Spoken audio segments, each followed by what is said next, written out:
का हमारे YouTube channel पे बात करेंगे इंडियन ऑयल शेयर के बारे में। काफ़ी सारी नई अपडेट्स आती नज़र आ रही हैं और वीडियो के एंड पर बात करेंगे कुछ डिविडेंड स्प्लिट और काफ़ी सारी कंपनियों ने नए बोनस की घोषणा भी करी है।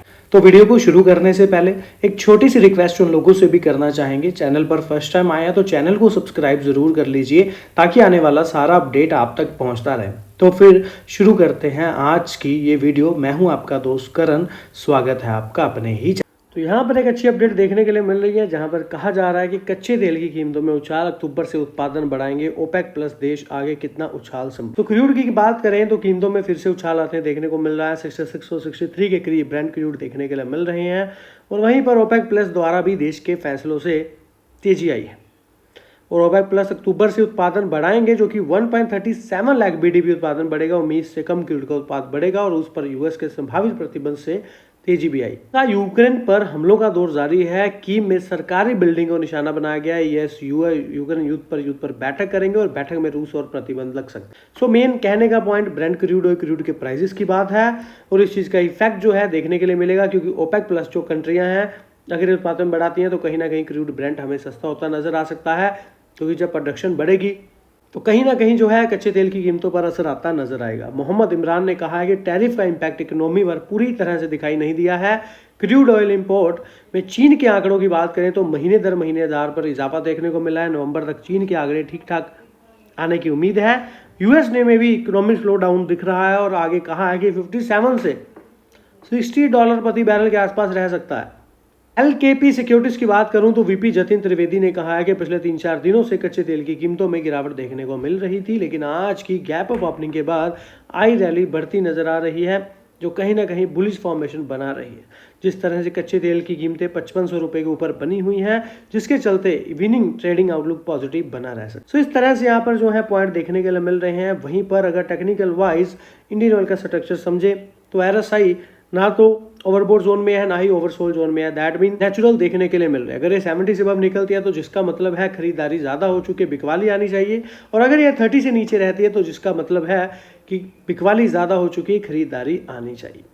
डे टेल मूवमेंट स्कोर की बात कर लें तो ना तो ये बुलिश है ना ही ये सेलिंग की तरफ देखने के लिए ट्रेंड इशारा कर रहा है। दैट मीन ट्रेंड जो है नेचुरल ही बना हुआ है, ना ही सेलर्स एक्टिव होते नजर आ रहे हैं ना ही बायर्स एक्टिव होते नजर आ रहे हैं। फंड का चौंकाने वाला डाटा आ चुका है जहां पर अगस्त मंथ का कुछ डाटा अपडेट हुआ है। यहाँ पर फिलहाल सितंबर चल रहा है और 2-3 दिन तक और प्रॉपर यहाँ पर अपडेशन देखने के लिए मिलेगी, लेकिन फिलहाल समझें कि अगस्त मंथ में क्या हुआ है। तो 56 म्यूचुअल फंड ने फिलहाल बाइंग की है, 11 म्यूचुअल फंड ने बेचा है, 2,06,12,000 स्टॉक्स का चेंज आया है। और इस चीज़ को समझने के लिए कोशिश करें तो मार्च, अप्रैल, मई, जून यानी कि 4 महीनों में कंटिन्यूसली इंडियन ऑयल में बाइंग आती नजर आई है।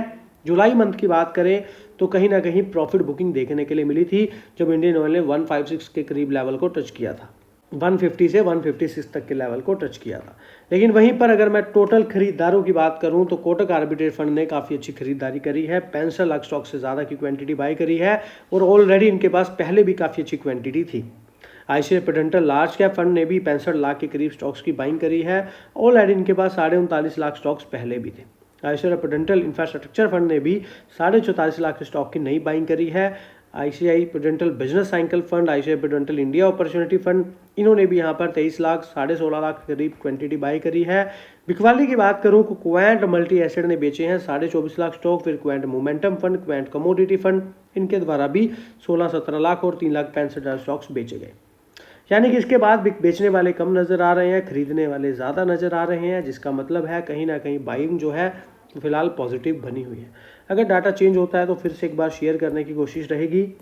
एनालिसिस की बात कर लूँ तो स्ट्रॉन्गली बाय 13 एनालिसिस रिकमेंडेशन दे रहे हैं इंडियन ऑयल पर, 4 और बाई की, 8 होल्ड की और 4 ऐसे हैं जो सेल और स्ट्रॉन्ग सेलिंग की बात। इंडियन ऑयल में LIC का बहुत बढ़िया स्टेक बना हुआ है, 6.4% का स्टेक यहाँ पर इंडियन ऑयल में बना हुआ है। तो मैंने पहले भी आपको बोला था कि हो सकता है नीचे की तरफ सपोर्ट लेकर के बैक बाउंस होता नजर आए, तो एग्जैक्टली वही चीज क्लियर आपको होती करीब करीब नजर आई है। साहनी जी ने AGM मीटिंग जो 30 अगस्त को देखने के लिए मिली है और साथ में जो डिविडेंड है, डिविडेंड जो है वो यहाँ पर 30 सितंबर से पहले अकाउंट्स में आ जाना चाहिए। दूसरा पॉइंट समझे तो साहनी जी ने यहाँ पर 30 अगस्त को जो मीटिंग हुई है, जो आंकड़े आए हैं उसके अकॉर्डिंग उन्होंने बहुत बढ़िया स्टेटमेंट दी हैं, जबरदस्त बयान आए हैं। उन्होंने कहा है कि यह सब सख्त पूंजी अनुशासन द्वारा समर्थित है, जिससे सुनिश्चित होता है, जिससे ये तय होता है कि प्रत्येक निवेश दीर्घकालिक मूल्य पैदा करता है, इंडियन ऑयल के भविष्य के लिए तैयार रखता है। साहनी जी जब से सीईओ बने हैं तब के बाद से बहुत बढ़िया जो है एक बिजनेस की रणनीति बनाई जा रही है। और ठीक है, अभी तक हम ये नहीं कह सकते कि ये एक्शंस में परिवर्तित किया जा रहा है, लेकिन अभी आपको पता है भू राजनीतिक जो ये चीजें, जो अस्थिरता बनी हुई है देश में या फिर अदर कंट्रीज में युद्ध को लेकर के, फिर अब ट्रेड वॉर का अलग सिनेरियो चलता नजर आ रहा है। लेकिन कहीं ना कहीं साहनी जी ने जो अपने अपने थॉट्स यहाँ पर हर बार जो इनकी स्टेटमेंट आती है हम आपके साथ शेयर करते हैं, तो कहीं ना कहीं एक उच्च बिजनेस मॉडल की, एक उच्च कंपनी को आगे लेके जाने वाली वो चीजें इनमें नजर आती हैं। मुझे ऐसा लगता है, आपको क्या लगता है आप भी बता सकते हैं। तो कंपनी ने बनाया अगले 5 साल का प्लान। क्रूड रिफाइनिंग बढ़ेगी, 1.66 लाख करोड़ का निवेश होगा। देश की सबसे बड़ी तेल रिफाइनरी और fuel retailer Indian oil corporation ने आने वाले 5 साल में अब तक की सबसे बड़ी विस्तार योजना का ऐलान किया। चेयरमैन अरविंदर सिंह साहनी ने शनिवार को शेयरधारकों को बताया कि कंपनी ट्रेडिशनल ऑयल कॉर्पोरेशन को मजबूत करने के साथ साथ पेट्रोकेमिकल्स और नेचुरल गैस और रिन्यूएबल एनर्जी में भी तेजी से निवेश करेगी। इसके लिए इंडियन ऑयल 1.66 लाख करोड़ रुपए खर्च करेगी। कंपनी का कहना है कि वह अपने रिफाइनिंग बिजनेस को अपग्रेड करना चाहती है। कंपनी अपनी क्रूड ऑयल रिफाइनिंग क्षमता को भी 80.75 मिलियन टन प्रति वर्ष से बढ़ाकर 2028 तक 98.4 मिलियन टन कर देगी। पानीपत, गुजरात, बरौनी रिफाइनरी में भी एक्सपेंशन प्रोजेक्ट चल रहे हैं। पाइपलाइन नेटवर्क को भी 22,000 किलोमीटर तक बढ़ाया जाएगा, जिसके लिए 21 प्रोजेक्ट पर काम हो रहा है। और नेपाल समेत कंपनी ने कहा है कि नए स्टोरेज फैसिलिटी बनाए जा रहे हैं, जिससे क्रॉस बॉर्डर एनर्जी भी सप्लाई मजबूत होगी। तो इस एक स्टेटमेंट में काफी सारी चीजें हमने पढ़ी और सुनी, समझी। दूसरा पॉइंट समझे तो आईओसी पेट्रोकेमिकल प्रोडक्शन को भी 4.3 मिलियन टन से बढ़ाकर 2030 तक 13 मिलियन टन से ज्यादा करने का लक्ष्य रखती है। खास फोकस स्पेशलिस्ट जो केमिकल्स हैं उन पर होगा। भारत में भारी आयात निर्भरता है और कंपनी के 40,000 से तो ज्यादा भारत में पेट्रोल पंप हैं वो अब मल्टी एनर्जी हब में भी बदलेंगे, जहां EV charging, battery swapping, CNG, LNG dispensing और अन्य सेवाएं मिलेंगी। और आईओसी ने क्लीन एनर्जी प्रोजेक्ट्स यानी कि रिन्यूएबल एनर्जी प्रोजेक्ट्स के लिए या फिर ग्रीन हाइड्रोजन पर भी कंपनी का बड़ा फोकस है। 2.5 लाख करोड़ रुपए का बजट तय किया है। लक्ष्य है कि 2040 तक तो नेट जीरो ऑपरेशन एमिशन हासिल किया। सो ये एक बड़ी स्टेटमेंट हमें यहाँ पर देखने के लिए मिली है, जहां पर साहनी जी ने सख्त पूंजी अनुशासन द्वारा एक पॉइंट लिया। साथ में अगर और थोड़ा समझे तो प्राकृतिक गैस और अन्य व्यवसायों में भी वृद्धि की बात कही गई है। 20% की वृद्धि हुई है प्राकृतिक गैस क्षेत्र में, सालाना 7.9 मिलियन टन हो गया है 21 राज्यों में और 49 भौगोलिक क्षेत्रों में फैला हुआ है, जो कि भारत की 21% आबादी को कवर करता है। ऊर्जा के अलावा भी इंडियन ऑयल ने नए अवसरों का लाभ उठाने के लिए विस्फोटक, क्रायोजेनिक और शिपिंग इंफ्रास्ट्रक्चर में भी विस्तार किया है। जी ने यह भी कहा है कि रूस और यूक्रेन संघर्ष से लेकर मध्य पूर्व में शांति और अमेरिका में व्यापार बाधाओं तक भू राजनीतिक तनावों के बीच ये चुनौतियां पैदा की हैं। और इंडियन ऑयल 2024-25 में 10 करोड़ टन से अधिक की रिकॉर्ड बिक्री हासिल की, जिससे इसके विशाल खुदरा नेटवर्क, पाइपलाइन और 15 करोड़ घरों तक पहुंचने वाली एलपीजी का समर्थन पर एक अच्छी स्टेटमेंट साहनी जी द्वारा इन फ्यूचर ऐसी स्थितियों में दी गई है, जो कि एक बढ़िया बात है। लेकिन जैसे कि मैंने आपको इंडियन ऑयल पर लास्ट वीडियो में डिस्कस किया ही था स्टार्टिंग में पहले 5 मिनट की वीडियो में, कि आगे मुझे क्या लगता है कैसा सिनेरियो देखने के लिए मिल सकता है। देखा जाए तो मार्केट के सेंटिमेंट भी कहीं ना कहीं गड़बड़ाई लग रहे हैं, कहीं ना कहीं बाजार भी नीचे की तरफ आता नजर आ रहा है। अब बाजार कहाँ का रुकेगा ये तो खैर कोई भी नहीं बता सकता, बट अगर मैं अपनी बात करूँ, मेरा निजी विचार ये है कि मुझे लगता है कि निफ्टी करीब 24,000 के लेवल तक आती नजर आ सकती है और यहाँ से सपोर्ट लेकर के करीब एक अच्छा बैक बाउंस हो सकता है, जिससे हमें 25,500-700 तक के लेवल भी देखने के लिए मिल सकते हैं। ऐसा मुझे लगता है। ऐसा होगा या नहीं वो तो खैर मार्केट ही डिसाइड करेगा। आपको क्या लगता है वो भी आप बता सकते हैं। अब पॉइंट यहाँ पर क्या है, पहला पॉइंट सबसे अच्छा निकल करके आ रहा है कि अमेरिका की अवहेलना के बावजूद सितंबर में, यानी कि जो महीना अब आने वाला है, भारत का जो रूस से तेल का आयात है वो बढ़ने की संभावना बताई जा रही है, जो कि एक अच्छी बात है। क्योंकि रूस से तेल आएगा तो नो डाउट कहीं ना कहीं ऑयल मार्केटिंग कंपनियों के लिए एक अच्छी बात है, क्योंकि कुछ सस्ता बाकी कंट्रियों से तो इंडियन ऑयल जो है ऑयल मार्केटिंग कंपनियों को रूस से तेल सस्ता मिलता है। व्यापारी को कहना है कि सितंबर में भारत को रूस तेल निर्यात बढ़ने की संभावना है। उत्पादों ने ज्यादा कच्चा तेल बेचने की कीमतों में कटौती की है और इन रिफाइनरियों में उतना तेल संसाधित नहीं कर सकते जो यूक्रेन डोर हमलों से ऊर्जा बुनियाद ढांचे पर क्षतिग्रस्त हो गई थी। और भारत रूसी तेल आपूर्ति का सबसे बड़ा खरीदार बन गया है, जो कि 2022 में मॉस्को द्वारा यूक्रेन पर आक्रमण के बाद पश्चिमी प्रतिबंधों के कारण विस्थापित हो गई थी और इससे भारतीय रिफाइनरियों को सस्ते कच्चे तेल का लाभ भी मिला है। लेकिन इन खरीदों की अमेरिका राष्ट्रपति डोनाल्ड ट्रंप की सरकार ने निंदा की और 50% तक का टैरिफ लगाया। वहीं ट्रंप के आंतरिक टैरिफ को सुलझाने के लिए बातचीत पर भी निर्भर है और प्रधानमंत्री जी रूस राष्ट्रपति पुतिन से मुलाकात सहित अन्य देशों के साथ भी राजनीतिक संबंध विकसित करने के दौरे भी शुरू कर चुके हैं। लेकिन समझा जाए तो अमेरिकी अधिकारियों ने भारत पर रूस तेल पर छूट से मुनाफा कमाने का आरोप लगाया है, जबकि भारतीय अधिकारियों ने पश्चिमी देशों पर दोहरे मापदंड अपनाने का आरोप लगा। तो कुछ ऐसा सिनेरियो हमें देखने के लिए मिल रहा है। अमेरिका खुद अरबों डॉलर का रूसी सामान खरीद रहा है, लेकिन कच्चा तेल हम अगर खरीद रहे हैं, मतलब कंपनियां खरीद रही हैं, तो ये इनको अच्छा नहीं लग रहा। लेकिन खैर, कंपनियों ने तो कच्चा तेल खरीदना बंद नहीं किया है। एक साहनी जी का भी कहना था इंडियन ऑयल के अध्यक्ष का कि यहाँ पर किसी तरह का गवर्नमेंट की तरफ से हमें कोई दबाव देखने के लिए नहीं मिला। यहाँ पर तेल मंत्रालय ने भी टिप्पणी के अनुरोध का तुरंत जवाब तो नहीं दिया है। मौजूदा स्तर रूस को निर्यात करने बनाए रखने में कठिनाई होगी, लेकिन तेल निर्यात राजस्व में कमी आएगी, जिससे क्रेमलिन के बजट और यूक्रेन में रूस के जारी युद्ध का वित्तपोषण होता रहेगा। भारत को तेल बिक्री से जुड़े 3 व्यापारिक सूत्रों ने यह बताया कि भारतीय रिफाइनरी सितंबर में रूस से तेल की खरीद अगस्त के स्तर से 10 से 20% यानी कि 1.5 लाख से 3 लाख बैरल प्रतिदिन तक बढ़ा देंगे। प्रतिदिन की बात हो रही है और आंकड़ों के हवाले देने वाले सूत्रों का नाम उजागर नहीं किया जा सकता, क्योंकि इस मुद्दे पर सार्वजनिक रूप से बोलने के लिए अधिकृत नहीं थे। अगस्त के पहले 20 दिनों में भारत ने 1.5 मिलियन बैरल प्रतिदिन रूस क्रूड का आयात किया था, जो जुलाई से अपरिवर्तित है, लेकिन जनवरी जून में 1.6 मिलियन बीपीटी उससे थोड़ा कम है। खैर, मेन पॉइंट हमारे लिए यही था कि रूस से कच्चा तेल खरीदा जाएगा और लास्ट मंथ यानी कि अगस्त जो अभी चल रहा है, इस महीने से ज्यादा तेल अगले महीने देखने के लिए मिल सकता है, ऐसा सूत्रों का कहना। ये एक अच्छी अपडेट हमें फिलहाल इंडियन ऑयल में देखने के लिए मिल रही है। इंडियन ऑयल ने पहली तिमाही में रूसी कच्चे तेल की हिस्सेदारी बढ़ाकर 24% की 2026 तक रिफाइनरी क्षमता को भी 98 MTPA तक पहुंचाने का अनुमान। तो यहाँ पर एक बड़ी अपडेट निकल करके आ रही है, जहां पर इंडियन ऑयल कॉर्पोरेशन ने वित्त वर्ष 2025-26 की जो अप्रैल और जून की तिमाही में अपनी रिफाइनिंग मिश्रण में रूसी कच्चे तेल की हिस्सेदारी बढ़ाकर 24% कर दी, जो कि पिछले वित्त वर्ष से 22% थी। हालांकि छूट में नरमी जरूर आई है। तो ये यहाँ पर अनुज जैन जी ने कहा है, जो कि निदेशक हैं, और 2024-25 की बात करें तो लगभग 22% रूसी कच्चे तेल का प्रसंस्करण किया गया, लेकिन जो पहली तिमाही की बात करें तो 24% ग्रो होता नजर आया। और जुलाई में भी यह तिमाही अभी भी जारी है और छूट हमेशा की तरह सभी ने एक ही बात कही है, दुबई बेंचमार्क के मुकाबले लगभग $1.5 के आसपास है।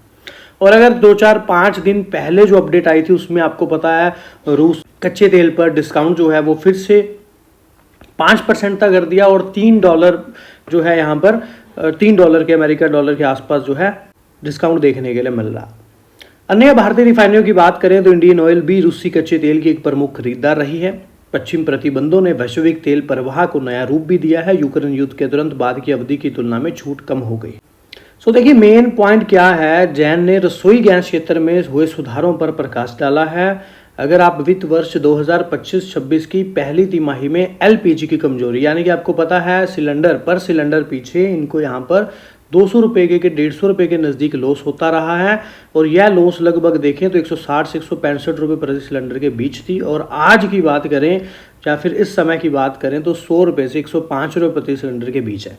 यानी कि इन कंपनियों का जो लॉस पहले काफ़ी ज़्यादा हो रहा था वो कम होता नजर आया।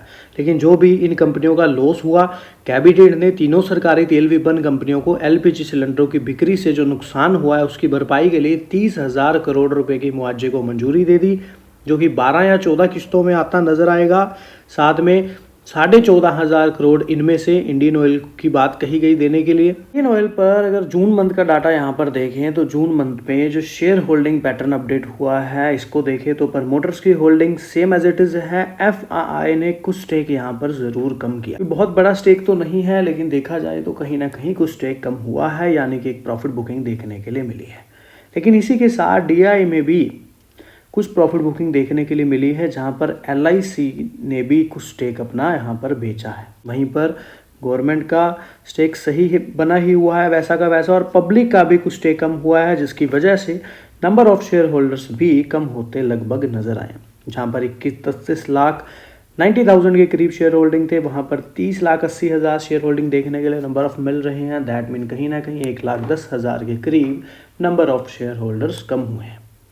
या फिर ये भी कहा जा सकता है कि कहीं ना कहीं रिटेल द्वारा जो है यहाँ पर एक सेलिंग देखने के लिए मिली है, लेकिन अभी भी काफ़ी बढ़िया स्टेक पब्लिक का बना हुआ है। तो कंपनी के रिजर्व्स में भी हमें जंप देखने के लिए मिला है। बहुत बड़ा जंप तो नहीं हुआ, लेकिन कहीं ना कहीं चलिए माइनस नहीं हुआ, कम नहीं हुआ, और जितना ज़्यादा रिजर्व कंपनी के पास रहता है उतने ज़्यादा डिविडेंड, बोनस जैसी चीज़ें कंपनी आसानी से दे पाती।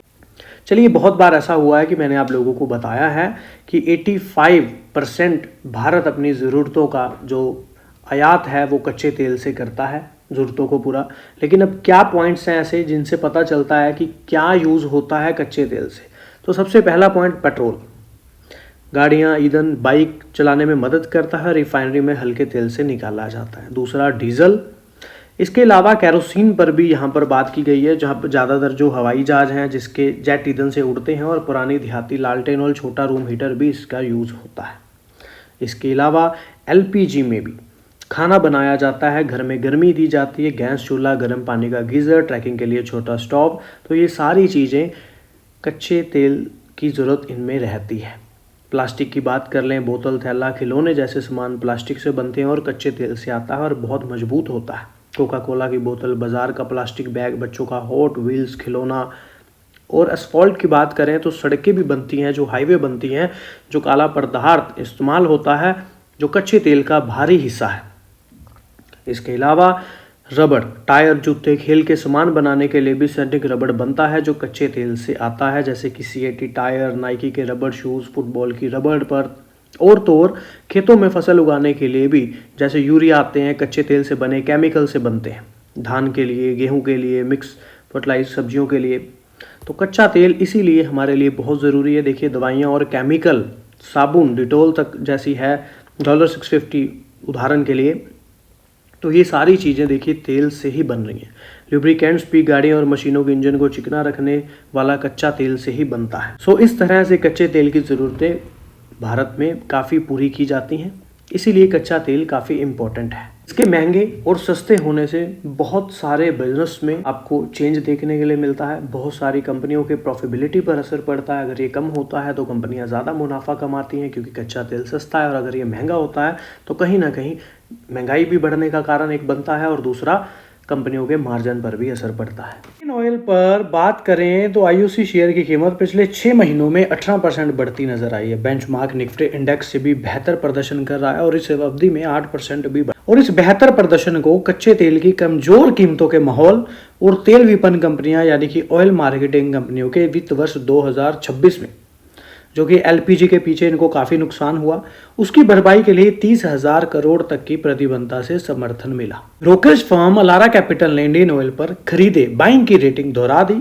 और इसके लक्ष्य मूल्य को 10% घटाकर 193 कर दिया। कटौती के बावजूद लक्ष्य अभी भी मौजूदा स्तरों से 38% की संभावित बढ़त का संकेत देता है और अलारा ऑयल मार्केटिंग कंपनियों पर पॉजिटिव बना हुआ है। वित्त वर्ष 26 में कच्चे तेल की कीमतें $70 प्रति बैरल से नीचे रहने की उम्मीद का हवाला दे रहा है और इसका दृष्टिकोण मजबूत दीर्घकालिक एकीकृत मार्जिन पर भी आधारित है और पिछले 5 वर्षों में औसतन 2900 टन प्रति की तुलना में 3500 प्रति टन से अधिक अनुमानित है।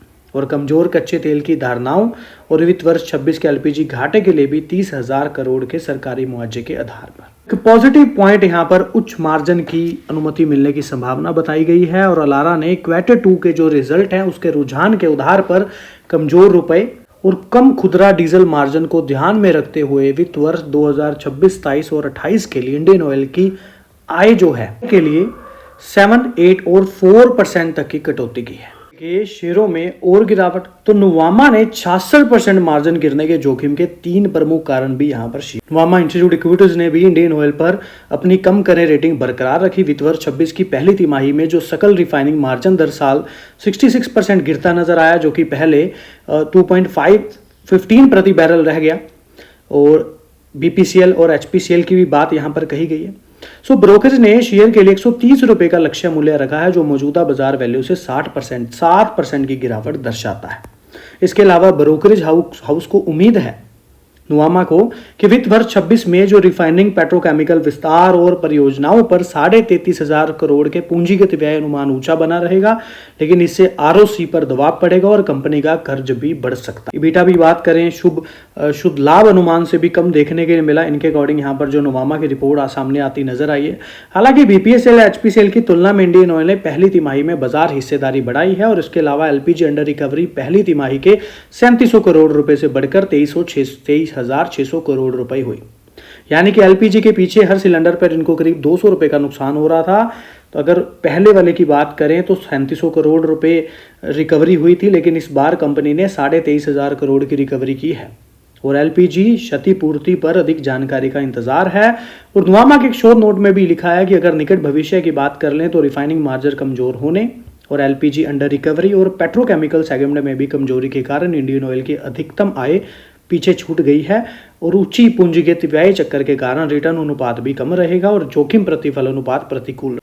ऑल ओवर मिक्सअप सी एक अपडेट यहाँ पर है। कुछ चीजों पर उन्होंने पॉजिटिव बातें करी हैं, कुछ चीजों पर उन्होंने नेगेटिव पॉइंट। इसके अलावा समझिए तो अमेरिका टैरिफ की धमकियों के बीच इंडियन ऑयल बीपीसीएल ने रूसी तेल खरीदना फिर शुरू किया, क्योंकि यहाँ पर एक मजे की बात यह है कि जो छूट थी वो $2, पहले 1.5 करीब थी, फिर 2.5 हुई, अब $3 प्रति बैरल हो गई है राइटर्स के अनुसार, जिससे भारतीय रिफाइनरों की रुचि फिर से बढ़ गई है और चीन ने भी खरीदारी बढ़ा दी है, जिससे रियायती बैरल के प्रति प्रतिस्पर्धा भी बढ़ गई है। ये एक अच्छा पॉइंट है कि रूस ने जो है छूट कच्चे तेल पर $3 प्रति बैरल की है। जैसे जैसे आप आगे तक न्यूज़ देखेंगे, समझेंगे, आगे तक वीडियो देखेंगे, तो यहाँ पर आप रेगुलर देखते हैं तो फिर आपके लिए बहुत आसान समझ आएगा। इसी के अलावा एक मजे की बात और है, एयर इंडिया के साथ एक समझौता हो गया है। जैसे कि मैंने कल आपके साथ शेयर किया था कि कंपनी ने एसएएफ पर प्रमाण हासिल कर लिया है, वो आगे भी शेयर किया हुआ है और उसके रिलेटेड ये न्यूज़ भी निकल करके आई है, जहां पर इंडियन ऑयल ने एयर इंडिया के साथ समझौता ज्ञापन पर हस्ताक्षर। एयर इंडिया को एसएएफ की आपूर्ति मिल सकेगी, जो भारतीय विमान के लिए हरित भविष्य की दिशा में एक कदम होगा। 19 अगस्त को कंपनी ने एक्सचेंज फाइलिंग के अनुसार यह समझौता ज्ञापन विमान में कम कार्बन ईंधन को अपनाने को बढ़ावा देने और वैश्विक डीकार्बनाइजेशन लक्ष्यों को सपोर्ट करने और अधिक टिकाऊ हवाई परिवहन संचालन और योगदान करने के दोनों पक्षों की साझी को प्रतिबद्ध किया है। ईटी नाउ के एनालिसिस ने भी बताया कि 142 रुपए पर बंद होने के बाद इंडियन ऑयल पर नई खरीदारी देखने को मिल सकती है, जो उसको निकट 149.50 तक लेके जा सकती है और जिससे संकेत मिलता है अगर शेयर मौजूदा स्तर से ऊपर बना रहता है तो इसमें तेजी की संभावना है। अब ऐसा होगा या नहीं, खैर वो तो मार्केट ही तय करेगा, लेकिन इनका व्यू यहाँ पर पॉजिटिव है। अन्य रिफाइनरियां भी अधिकारियों ने भी सराहनीय की बात दोहराते हुए कहा कि रिफाइनरियां अपने बाजार के फैसले पर भरोसा कर रही हैं और यहाँ पर रूस से प्रतिदिन जो 2025 का डाटा है वो फिलहाल ये बताता है कि 17 लाख बैरल कच्चा तेल आयात होता है, जो कि भारत के कुल कच्चे तेल की ज़रूरतों में से लगभग 35% है। और एक उद्योग अधिकारी ने यह भी कहा है कि यहाँ पर इतनी बड़ी रूसी आपूर्ति को तुरंत बदलना आसान नहीं होगा। जिस तरह से डोनाल्ड ट्रंप ने यहाँ पर टैक्स लगाए हैं, पेनल्टी लगाई हैं और रूस से तेल खरीदने के लिए बंद कहा है, उसके अकॉर्डिंग यहाँ पर स्टेटमेंट दी है कि उन्होंने अगर इतनी बड़ी आपूर्ति बाजार से गायब हो जाए, यानी कि एकदम से 35% का हिस्सा जो है रूस से बंद कर दिया जाए, तो क्या होगा, बाजार में तनाव पैदा होगा और कीमतें बढ़ेंगी पेट्रोल डीजल जैसी।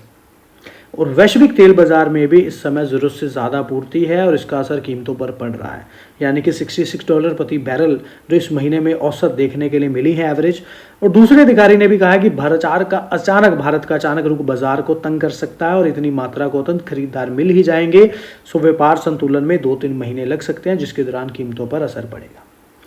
तो इस तरह से साहनी जी की भी स्टेटमेंट जो है कहीं ना कहीं एक पॉजिटिव चीज़ यहाँ पर दिखाती है कि एकदम से इतना सिस्टम बंद नहीं किया जा सकता, जिसका ये मीनिंग निकलता है कि साफ साफ कि यहाँ पर उन्होंने कोई निर्देश भी नहीं गवर्नमेंट ने दिया कि रूस से तेल नहीं खरीदना। इस तरह से एक पॉजिटिव पॉइंट है। और भारत जितनी बड़ी मांग केवल कुछ ही देशों की है, जिसका मतलब है कि रूसी मात्रा को कई खरीदारों के बीच पुनर्वितरित करना होगा, जिसमें चीन और यूरोपियन संघ जैसे मौजूदा खरीदार भी शामिल। और उसके अलावा भी एक बड़ी अपडेट देखने के लिए मिली है, जहां पर राइटर्स की एक रिपोर्ट के अनुसार इंडियन ऑयल वित्त वर्ष 2026 में 34,000 करोड़ का पूंजीगत व्यय की योजना बना रही है। और तो और इंडियन ऑयल की विस्तार योजनाएं, इसकी 2 प्रमुख परियोजनाएं यानी कि हरियाणा के पानीपत और गुजरात के वडोदरा में स्थित रिफाइनरियों का विस्तार करना, एक्सपैंड करना, कैपेसिटियों को बढ़ाना। तो ये सारे ही एक पॉजिटिव पॉइंट हमें देखने के लिए फिलहाल इंडियन ऑयल में मिल रहे हैं, जो कि आगे के लिए अच्छे पॉइंट हैं। बाकी यहाँ पर 2 चीज़ें बहुत मैटर करती हैं, क्रूड ऑयल के प्राइस और कंपनी के क्वार्टरली रिजल्ट। रूस से क्रूड ऑयल नहीं खरीदे भारत तो कितना महंगा हो जाएगा पेट्रोल डीजल, जान ले पूरी। देखिए, भारत बड़ी मात्रा में रूस से तेल की खरीदारी करता है। अप्रैल से लेकर जून में इंडियन ऑयल के कच्चे तेल में रूस की हिस्सेदारी 22 से 23% तक रही है।